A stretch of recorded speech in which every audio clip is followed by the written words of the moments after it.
ಎಂದೆಡೆ ಪರರ ಹೆಣ್ಣಿಗೆ ಕಣ್ಣಿಡದಿರುವುದೇ ಮೊದಲನೇ ಆಚಾರ. ಪರರ ದ್ರವ್ಯವ ಅಪಾರ ಮಾಡದಿರುವುದೇ ಎರಡನೇ ಆಚಾರ. ಸುಳ್ಳಾಡದಿರುವುದೇ ಮೂರನೇ ಆಚಾರ. ವಿಶ್ವಾಸಘಾತವ ಮಾಡದಿರುವುದೇ ನಾಲ್ಕನೇ ಆಚಾರ. ಪ್ರಾಣ ಹಿಂಸೆಯ ಮಾಡದಿರುವುದೇ ಐದನೇ ಆಚಾರ. ಸಕಲ ಶಿವಶರಣರಿಗೆ ಸಂತೋಷವಂ ಪುಟ್ಟಿಸುವುದೇ ಆರನೇ ಆಚಾರ. ಸ್ವೀಕರಿಸಿದ ನೇಮಂಗಳ ಪ್ರಾಣಾಂತ್ಯದವರೆಗೂ ಬಿಡನೆಂಬುವುದೇ ಏಳನೇ ಆಚಾರ. ಷಟಸ್ಥಲದವರ ಧಿಕ್ಕರಿಸುವ ಜನರ ಸೀಳನೆಂಬುವ ವ್ರತವೇ ಎಂಟನೇ ಆಚಾರ. ಕೆಟ್ಟವರ ಸಹವಾಸ ಮಾಡದಿರುವುದೇ ಒಂಬತ್ತನೇ ಆಚಾರ. ಸಜ್ಜನ ಸಂಗತಿಗಳ ಬಿಡದಿರುವುದೇ ಹತ್ತನೇ ಆಚಾರ. ಅನ್ಯ ದೇವತಾ ಭಜನೆಯಿಂದ ವಿಮುಖನಾಗಿರುವುದೇ 11ನೇ ಆಚಾರ. ಶಿವನೇ ಸರ್ವದೇವ ಶಿಖಾಮಣಿ ಎಂದು ಮನದಲ್ಲಿ ಅಚ್ಚೊತ್ತಿಪ್ಪುವುದೇ 12ನೇ ಆಚಾರ.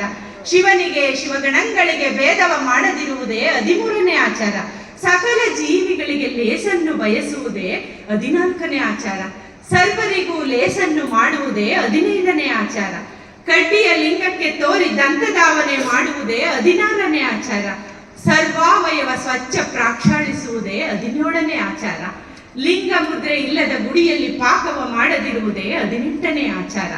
ಪ್ರಣವ ಮುದ್ರೆ ಇಲ್ಲದ ವಸ್ತ್ರವ ಒದೆಯದಿರುವುದೇ 19ನೇ ಆಚಾರ. ಹುಟ್ಟಿದ ಶಿಶುವಿಗೆ ಲಿಂಗಧಾರಣೆ ಮಾಡದೆ ತಾಯಿಯ ಮೊಲೆ ಹಾಲು ಅಥವಾ ಜೇನುತುಪ್ಪವ ಮುಟ್ಟಿಸದಿರುವುದೇ 20ನೇ ಆಚಾರ. ಆಡಿದ ಭಾಷೆಯ ಕಡೆ ಪೂರೈಸುವುದೇ 21ನೇ ಆಚಾರ. ಸತ್ಯವ ನುಡಿದು ತಪ್ಪದಿರುವುದೇ 22ನೇ ಆಚಾರ. ತುರುಗಳ ಕಟ್ಟಿ ರಕ್ಷಿಸುವುದೇ 23ನೇ ಆಚಾರ. ತುರುಗಳಿಗೆ ಲಿಂಗ ಮುದ್ರೆ ಹಾಕಿ ಹಾಲು ಕರೆಯುವುದೇ 24ನೇ ಆಚಾರ. ಮಂತ್ರ ಸಹಿತ ಗೋಮಯವಿಡಿದು ಮಂತ್ರ ಸಹಿತ ಪುಟವಿಕ್ಕಿ ಭಸ್ಮದ ರಾಶಿಯ ಮಾಡುವುದೇ 25ನೇ ಆಚಾರ. ಆ ಭಸ್ಮದ ರಾಶಿಯ ಪಾದೋದಕದೊಡನೆ ಉಂಡೆಯ ಕಟ್ಟುವುದೇ 26ನೇ ಆಚಾರ. ವಿಧಿಯರಿತು ಸ್ಥಾನವರಿತು ರುದ್ರಾಕ್ಷಿಯ ಧರಿಸುವುದೇ 27ನೇ ಆಚಾರ. ಶಿವಾನುಭವ ಶಾಸ್ತ್ರವ ವಿಚಾರಿಸುವುದೇ 28ನೇ ಆಚಾರ. ಮನವನ್ನು ವಹಿಸಿ ಮಾತನಾಡದಿರುವುದೇ 29ನೇ ಆಚಾರ. ಲಿಂಗದ ಕಲೆ ಅರಿತು ಲಿಂಗವ ಪೂಜಿಸುವುದೇ 30ನೇ ಆಚಾರ. ಗುರುಮುಖದಿಂದ ತಾನಾರು ತನ್ನ ನಿಜವೇನೆಂದು ಬೆಸಗೊಳ್ಳುವುದೇ 31ನೇ ಆಚಾರ. ಅರಿಷಡ್ವರ್ಗಗಳ ಮೆಟ್ಟಿ ಷಟಸ್ಥಲವ ನಿಂಬುಗೊಂಡುದೇ 32ನೇ ಆಚಾರ. ಅವಿಚ್ಛಿನ್ನವಾಗಿ ಅಂಗತ್ರಯದಲ್ಲಿ ಮನ ಓಕರಿಸಿಕೊಂಡುದೇ 33ನೇ ಆಚಾರ. ಲಿಂಗದಲ್ಲಿ ಶಿಲೆಯ ಭಾವವ ನರಸದಿರುವುದೇ 34ನೇ ಆಚಾರ. ಜಂಗಮದಲ್ಲಿ ಕುಲವ ನರಸದಿರುವುದೇ 35ನೇ ಆಚಾರ. ವಿಭೂತಿಯ ಮಾಡ್ಬದಿರುವುದೇ 36ನೇ ಆಚಾರ. ರುದ್ರಾಕ್ಷಿಯ ಶುದ್ಧವ ಮಾಡಿ ಮಣಿಗಳ ಅರಸುವುದೇ 37ನೇ ಆಚಾರ. ಪಾದೋದಕದಲ್ಲಿ ಉಚ್ಚಿಷ್ಟ ಉಳಿದುದೇ 38ನೇ ಆಚಾರ. ಪ್ರಸಾದದಲ್ಲಿ ರುಚಿಯ ನೋಡದಿರುವುದೇ 39ನೇ ಆಚಾರ.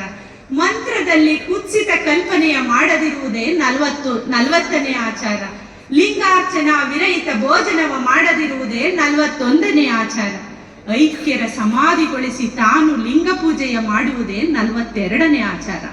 ಲಿಂಗ ದ್ರೋಹವ ಕೇಳಿ ಪ್ರಾಣ ಬಿಡುವುದೇ 43ನೇ ಆಚಾರ. ಜಂಗಮ ದ್ರೋಹವ ಕೇಳಿ ಐಕ್ಯನಾಗುವುದೇ 44ನೇ ಆಚಾರ.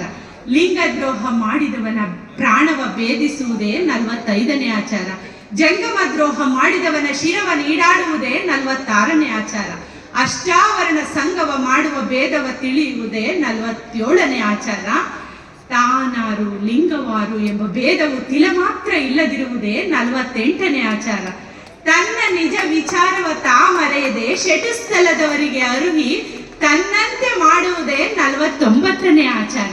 ಇಂತಿಷ್ಟು ಆಚಾರಗಳ ಕಡೆ ಪೂರೈಸುವುದೇ 50ನೇ ಆಚಾರ ನೋಡ ಸಿದ್ದರಾಮಯ್ಯ. ನನಗೆ ವಚನ ಪಠಣ